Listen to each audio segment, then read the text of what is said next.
নমস্কার। অনুধ্যান করছি ঠাকুর শ্রী শ্রী রামকৃষ্ণদেবের কথা। আজকের বিষয় বহুরূপী রামকৃষ্ণ হিসাবে শিবরূপে শ্রীরামকৃষ্ণ। শ্রীরামকৃষ্ণ বিভিন্ন সময় বিভিন্ন ব্যক্তিকে বিভিন্ন রূপে দর্শন দিয়েছেন।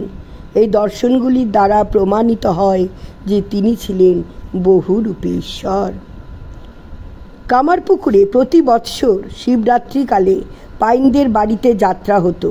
নিকটবর্তী গ্রামের দল শিবের মহিমার উপর পালাগান ঠিক করেছিল, কিন্তু যে বালক শিবের ভূমিকায় অভিনয় করবে সে হঠাৎ অসুস্থ হওয়ায় যাত্রা বন্ধ হবার উপক্রম। গ্রামের প্রবীণরা বালক গদাইকে ওই শিবের অভিনয় করবার কথায় ঠাকুর রাজি হন। ঠাকুর শিব সেজে সাজঘরে বসে শিবের কথা ভাবছিলেন। এমন সময় তার আসরে ডাক পড়ল এবং তার বন্ধুগণের মধ্যে জনৈক পথপ্রদর্শন করে তাকে আসরের দিকে নিয়ে যেতে উপস্থিত হলো। বন্ধুর আহ্বানে ঠাকুর উঠলেন এবং কেমন উন্মনাভাবে কোনো দিকে লক্ষ্য না করে ধীর মন্থর গতিতে সভাস্থলে উপস্থিত হয়ে স্থিরভাবে দণ্ডায়মান হলেন। তখন ঠাকুরের সেই জটিল বিভূতিমণ্ডিত বেশ, সেই ধীর স্থির পাদক্ষেপ ও পরে অচল অটল অবস্থিতি, বিশেষত সেই অপার্থিব অন্তর্মুখী নির্নিমেষ দৃষ্টি ও অধর কোণে ঈষৎ হাস্যরেখা দেখে লোকে আনন্দে ও বিস্ময় মোহিত হয়ে পল্লীগ্রামের প্রথা মতো সহসা উচ্চ রবে হরিধ্বনি করে উঠল এবং রমণীগণের কেউ কেউ উলুধ্বনি এবং শঙ্খধ্বনি করতে লাগল। অনন্ত সকলকে স্থির করবার জন্য অধিকারী ওই গোলযোগের ভিতরেই শিবস্তুতি আরম্ভ করলেন। তাতে শ্রোতারা কথঞ্চিত স্থির হলো বটে, কিন্তু পরস্পরে ইশারা ও গা ঠেলে বাহবা বাহবা, গদাইকে কি সুন্দর দেখাচ্ছে, ছোড়া শিবের পালাটা এত সুন্দর করতে পারবে তা কিন্তু ভাবিনি, ছোড়াকে বাগিয়ে নিয়ে আমাদের একটা যাত্রার দল করলে হয়, ইত্যাদি নানা কথা অনুচ্চস্বরে চলতে লাগলো। গদাধর কিন্তু তখনও সেই একইভাবে দণ্ডায়মান। অধিকন্তু তার বক্ষ বয়ে অবিরত নয়নাশ্রু পতিত হচ্ছে। এই রূপ কিছুক্ষণ অতীত হলে গদাধর তখনও স্থান পরিবর্তন বা বলা কথা কিছুই করছেন না দেখে অধিকারী ও পল্লীর বৃদ্ধ দু একজন বালকের নিকট গিয়ে দেখেন তার হস্ত পদ অসার, বালক সম্পূর্ণ সংজ্ঞাশূন্য। তখন গোলমাল দ্বিগুণ বেড়ে উঠল। কেউ বলল, জল, চোখে মুখে জল দাও, জল জল। কেউ বলল, বাতাস করো। কেউ বলল, শিবের ভর হয়েছে, নাম করো।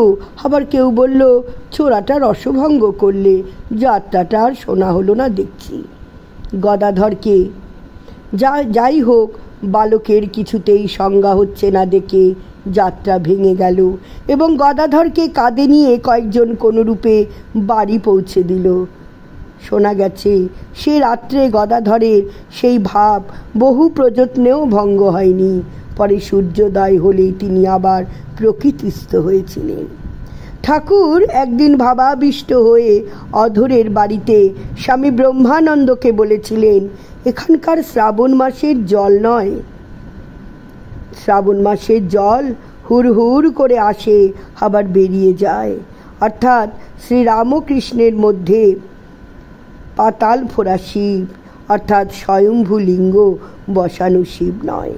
স্বামী শারদানন্দ লীলা প্রসঙ্গে বৈকুণ্ঠনাথের ঠাকুরের ভিতর শিব দর্শন প্রসঙ্গে বিস্তারিত লিখেছেন। বৈকুণ্ঠনাথ নিজে তার শ্রীরামকৃষ্ণ লীলামৃত গ্রন্থে যা লিখেছেন সেটি একটু উল্লেখ করছি। ঠাকুর একজনকে, বৈকুণ্ঠনাথকে বলছেন, দেখো, এক সময় বামনী, ভৈরবী, বৈষ্ণবচরণ, ইন্দ্রেশের গৌরী পণ্ডিত, বর্ধমান রাজার সভা পণ্ডিত পদ্মলোচন আমাকে অবতার বলেছিল। এখন গিরিশ, রাম, মনমোহন এরাও আমাকে অবতার বলে। শুনে শুনে অবতারে ঘেন্না হয়ে গেল। আচ্ছা, আমাকে তোর কি বোধ হয়? সে বলল, অর্থাৎ বৈকুণ্ঠনাথ বলল, যারা আপনাকে অবতার বলে তারা ইতর। ঠাকুর স্মিত মুখে বললেন, ওরা সব অবতার বলে আমাকে কত বড় করলে, আর তুই তাদের ছোট লোক বলছিস? যুবক বৈকুণ্ঠনাথ বলল, আমার ধারণায় অবতার পূর্ণ নয়, অংশ মাত্র।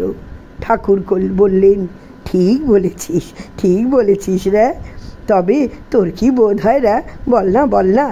সে বলল, আপনি সাক্ষাৎ শিব, অংশ নন। কারণ আপনার উপদেশ মতো জগৎগুরু শিবের ধ্যান করতে গেলে এক আধ দিন নয়, বহুদিন ধরে শিবের স্থানে আপনাকেই দেখে দৃঢ় ধারণা হয়েছে যে আপনি সেই সত্যং শিবং সুন্দরং শিব। ঠাকুর বলছেন, তোর ভাবি তুই ঠিক, কিন্তু আমি তার লোমেরও যোগ্য নেই রে, লোমেরও যোগ্য নেই, বলে ঠাকুর উচ্চ হাস্য করতে লাগলেন। এইভাবে ঠাকুরের এই শিব দর্শন একটু উল্লেখ করলাম।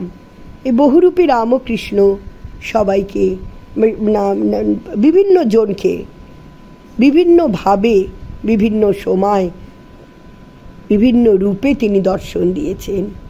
তাই তো তিনি বহুরূপী শ্রীরামকৃষ্ণ। ওং স্থাপকায় চ ধর্মস্য সর্বধর্মস্বরূপিণে অবতার বরিষ্ঠায় রামকৃষ্ণায় তে নমঃ। জয় ঠাকুর, জয় মা, জয় স্বামীজি মহারাজ। প্রণাম তোমাদের চরণে। নমস্কার।